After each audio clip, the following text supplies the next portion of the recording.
众朋友们，大家好，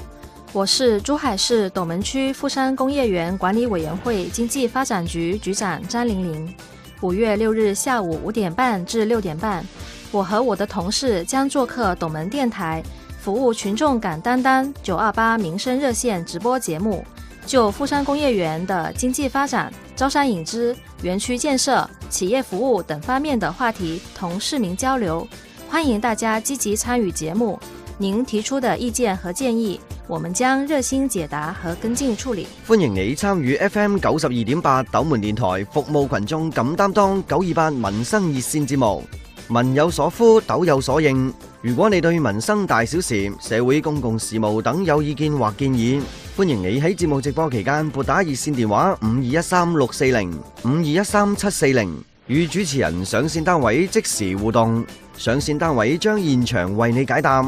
另外，如果你對本期內容有任何意見和建議，可通過今日斗門微信公眾號嘅互動區域，或撥打24小時熱線電話5213-640、5213-740留言，